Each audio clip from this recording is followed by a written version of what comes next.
आपल्या दिवसभराच्या कामाची यादी काही संपत नाही. सकाळी तर नुसती घाई असते. शाळेचा डब्बा, ऑफिस, घरातली कामं, मुलांचा अभ्यास, इतर भरपूर अशा गोष्टी असतात. पण दिवसभरातली एक वेळ अशी असते जी संपूर्ण घराचा मूड ठरवते. ती म्हणजे संध्याकाळची वेळ. संध्याकाळच्या वेळी सगळ्यांची ऑफिसमधून येण्याची वेळ असते. मुलं घरामध्ये क्लासेसवरून म्हणा किंवा शाळेमधून येतात. तुम्ही एक गोष्ट कधी नोटीस केलेली आहे का? काही घरामध्ये ना संध्याकाळचं वातावरण हे खूप छान आणि प्रसन्न असतं. तर काही घरामध्ये उगाचच नुसती चिडचिड, भांडण, वादावाद असतं. आणि त्याचं कारण म्हणजे संध्याकाळी काही अशा सवयी असतात ज्या आपल्याकडून पाळल्या गेल्या पाहिजेत.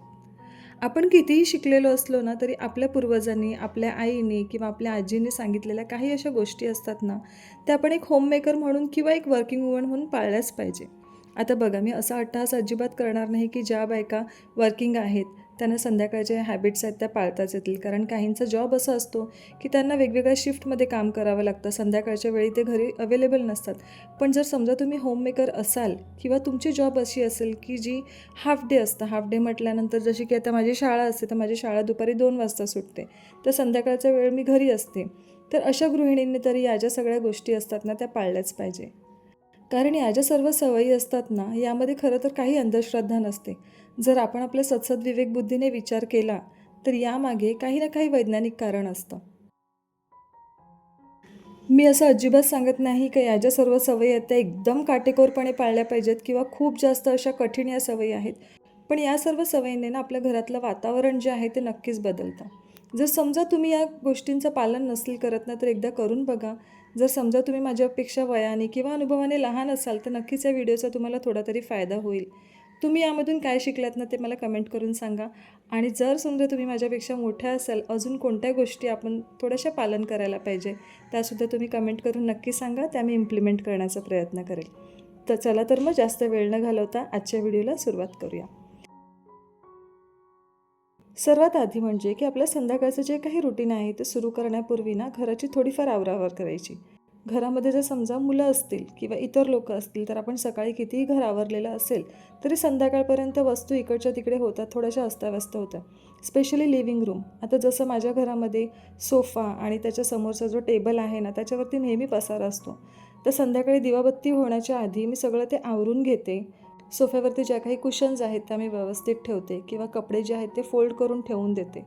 आणि इथे मी तुम्हाला दाखवते की आपण घर कितीही आवरलं तरी आपली मुलं जी असतात ना, ती वस्तू इथे तिथे ठेवतात आणि आपण त्यांना कितीही वेळेस रिमाइंड केलं ना, तरी पण ते सुधरत नाही. जसं की मी आता इथे अर्णवला ओरडते, मी त्याला तेच सांगते की समोरचा जो टेबल आहे ती वस्तू ठेवण्याची जागा नाही आहे.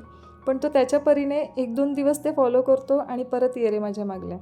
सेम रुद्रची सुद्धा तशीच आता कंडिशन आहे. तो 10वीला आहे. त्याच्यामुळे तो काय करतो ना, पुस्तकं घेतो आणि ते तिथे ठेवून देतो. तर मी माझ्या परीने ती काय करते, इथे समोरच सगळी अशी अरेंज करून ठेवते. त्यामुळे त्याला जेव्हा काही पुस्तक वगैरे घ्यायचं असेल तर तो तिथून घेतो. आणि मग मी अशा परिस्थितीमध्ये त्यालासुद्धा खूप जास्त बोलत नाही, कारण त्याच्यावरती ऑलरेडी अभ्यासाचं बर्डन आहे. मग अशा वेळेस मला माझं डोकं शांत ठेवावं लागतं आणि जितकं माझ्याने शक्य होतं ना, तितकं मी करण्याचा प्रयत्न करते. घरामध्ये जर तुम्ही हाऊस हेल्प ठेवली असेल, तर सकाळी ते झाडू, लादी वगैरे सगळं करून जातेच. पण संध्याकाळच्या वेळेस ना संपूर्ण घरामध्ये नाही तर ॲटलीस्ट लिव्हिंग रूममध्ये तरी एकदा झाडू मारून घेतलाच पाहिजे. आणि खरं तर ही सवय लहानपणापासून आपल्या आजीने म्हणा किंवा आईने आपल्याला लावलेलीच आहे, की एक सकाळी आणि संध्याकाळी आपल्या घरामध्ये झाडू लागलाच पाहिजे. काही जणांना वेळ असते ते लादीसुद्धा पुसून घेतात.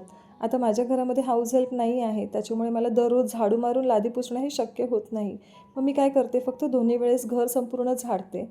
आणि आठवड्यातून 2 ते 3 वेळा किंवा जर एखाद दिवस जर मला सुट्टी वगैरे असली तर मग मी लादी पुसून घेते. तर ॲटलीस्ट इतकं जरी केलं ना, तरी आपल्या घरामध्ये ना स्वच्छता राहते.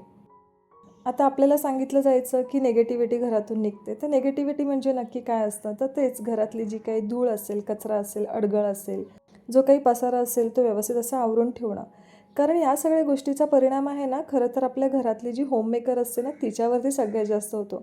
घरातल्या इतर लोकांना खरं तर पसाऱ्याशी काहीच घेणं देणं नसतं. त्यांना जी वस्तू हवी आहे ना, ती फक्त वेळेवरती आणि जागच्या जागी भेटली ना, का ते खुश असतात. बाकी आपल्याला ते डोळ्यामध्ये नेहमी खटकत असतं, कारण आपण नेहमी प्रत्येक गोष्ट ऑब्झर्व करत असतो. आणि मग आपला मूड खराब होतो आणि मग आपली उगाचच चिडचिड होते. मग त्यासाठी आपणच ती गोष्ट केलेली किंवा इनिशिएटिव्ह घेतलेली आणि मुलांना थोडीफार हळूहळू त्यांच्यामागे चिडचिड न करता जर ते त्यांना सवय लावून दिली ना, तर आपल्या घरातलं वातावरण नेहमी चांगलं राहतं. दुसरी एक सवय म्हणजे दररोज मुलांचा अभ्यास घेणं. आता तुम्ही सांगाल की मी टीचर आहे म्हणून असं बोलते.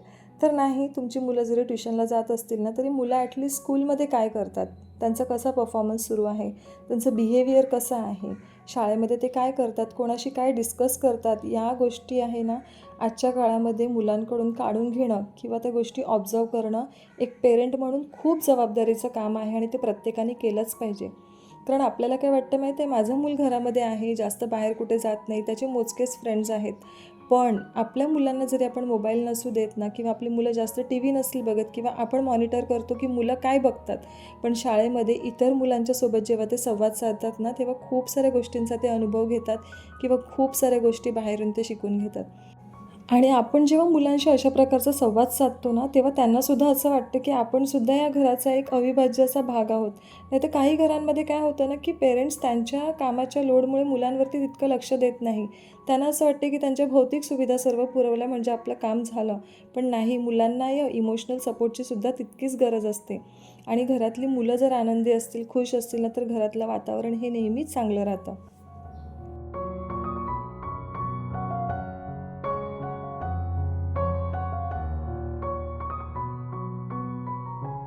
सकाळी जॉबवर जाण्याच्या गडबडीमध्ये आपल्याला देवपूजेसाठी अजिबात वेळ मिळत नाही. मलासुद्धा नाही मिळत. मी फक्त देवासमोर हात जोडते आणि जाते. पण ॲटलीस्ट संध्याकाळी जेव्हा आपल्याकडे वेळ असतो ना, तेव्हा तरी आपण ती करायला पाहिजे. माझ्याकडून सुद्धा खूप साग्रसंगीत अशी देवपूजा अजिबात होत नाही. पण संध्याकाळच्या वेळेस छान असं धूप आणि दिवाबत्ती करणं, देवाची गाणी लावणं, घरामध्ये छान असं सुगंध पसरणं, त्यामुळे काय होतं ना, घरातलं एक वातावरणच एकदम सकारात्मक बनतं. त्यामुळे एखादी व्यक्ती जेव्हा बाहेरून येते किंवा आपल्या घरातलेच व्यक्ती बाहेरून जेव्हा थकून येतात, तेव्हा त्यांचासुद्धा त्राण कमी होतो आणि घरातलं वातावरण जे आहे ते एकदम प्रसन्न होतं. आपल्या दुसऱ्या दिवशीची सकाळ ही कशी जाणार आहे, हे सुद्धा आपल्या संध्याकाळच्या म्हणा किंवा रात्रीच्या काही सवयींवरती अवलंबून असतं. आता जसं की काही छोटी-मोठी कामं जर आपण आदल्याच दिवशी संध्याकाळी केली, तर दुसऱ्या दिवशी सकाळी आपल्याला अजिबात घाई होत नाही. जसं की आपल्याला कोणता ड्रेस वगैरे घालायचा आहे, त्याच्यावरती कोणत्या ॲक्सेसरीज आपल्याला कॅरी करायच्या आहेत, त्या जर आपण आधीच रेडी करून ठेवल्या, तर सकाळी आपल्याला कपाटाच्या समोर उभं राहावं लागत नाही. आता मी काय करते, दर आठवड्याला ना, मला आठवड्याला 5 ड्रेसेस तरी लागतातच. जर सुट्टी वगैरे असेल तर ती वेगळी गोष्ट असते. तर मी ते 5 ड्रेसेस काढून ठेवते आणि ते प्रेस करून ठेवते आणि जसा हवा तसा मी ड्रेस तो घालते. पण यावेळेस काय झालं, वीकेंडला मला वेळ नाही मिळाला, त्याच्यामुळे मला तर रोज मग ड्रेस एक-एक इस्त्री करून ठेवावा लागतो आणि मग मी आदल्या रात्री असंही करून ठेवते किंवा मग संध्याकाळी जसा वेळ मिळेल तसा, आणि सकाळी खूप आपला वेळ वाचतो. त्याचसोबत मुलांनासुद्धा तशाच सवयी लावायच्या, जसं की त्यांची बॅग वगैरे पॅक करणं, एखादा प्रोजेक्ट म्हणा किंवा एखाद्या वस्तू जर त्यांना आणायला सांगितल्या असतील शाळेमध्ये, तर त्या व्यवस्थित प्रिपेअर करून ठेवणं, त्यांचे टिफिन्स, वॉटर बॉटल या सर्व गोष्टी रेडी करून ठेवणं. आणि आपल्याच कृतीतून मुलंसुद्धा शिकतात, त्याच्यामुळे त्यांनासुद्धा हे जे प्रिपरेशन्स असतात ना, त्याचा काय फायदा आहे तो त्यांना कळतो. ऐन वेळेस सकाळी त्यांचीसुद्धा घाई होत नाही, मग आपलीसुद्धा चिडचिड होत नाही. म्हणून या अशा छोट्या छोट्या सवयी फॉलो करणं खूपच गरजेचं आहे. त्यानंतर पुढची सवय आहे ती म्हणजे आपलं रात्री किचन स्वच्छ करणं. या सवयींबाबत मी खूप काही बोलणार नाही, कारण माझ्या भरपूर अशा व्हिडिओजबद्दल या सवयीचं महत्त्व मी तुम्हाला सांगितलेलं आहे आणि आपल्याला ऑब्व्हियसली या सवयीचं महत्त्वसुद्धा माहिती आहे. पण तरीसुद्धा थोडक्यात सांगायचं झालं तर, समजा तुमच्या घरी हाऊस हेल्प येत असेल, तरीसुद्धा ॲटलीस्ट किचनचा प्लॅटफॉर्म, उष्ट्या भांड्यांमधलं खरकटं ते स्वच्छ करून ते भांडी सिंकमध्ये ठेवणं, या सर्व गोष्टी आपण करायलाच पाहिजे. त्याचसोबत दुसऱ्या दिवशी आपण काय बनवणार आहोत ना, त्या गोष्टीचं सुद्धा थोडंफार प्रिपरेशन जर गरजेचं असेल, तर ते सर्व करून ठेवणं. रात्री जर समजा तुम्हाला किचन झटपट आवरायचं असेल, तर त्यासंबंधी सुद्धा मी काही टिप्स शेअर केलेल्या आहेत. त्या व्हिडिओची लिंक मी डिस्क्रिप्शन बॉक्समध्ये देते. तुम्ही इंटरेस्टेड असाल तर तो पाहू शकता. तर या सर्व छोट्या-छोट्या सवयी मी फॉलो करते आणि तुमच्यासोबत त्या मी शेअर केलेलं आहे आणि इन शॉर्ट माझं संध्याकाळचं काय रुटीन असतं हे मी थोडंफार शेअर केलेलं आहे. इतरसुद्धा भरपूर अशी कामं असतात, पण ती या व्हिडिओमध्ये मी दाखवलेली नाही आहेत. तर आय होप तुम्हाला व्हिडिओ थोडा तरी आवडला असेल. व्हिडिओ आवडला असेल तर प्लीज व्हिडिओला लाईक करा आणि जर काही चॅनलवरती नवीन असाल तर मी होम मेकिंग आणि पॅरेंटिंग संबंधित व्हिडिओज या चॅनलवरती शेअर करत असते. जर आवडलं असेल चॅनल तर प्लीज सबस्क्राईब करा. लवकरच भेटूया एका नवीन व्हिडिओमध्ये. तोपर्यंत आपली काळजी घ्या. बाय.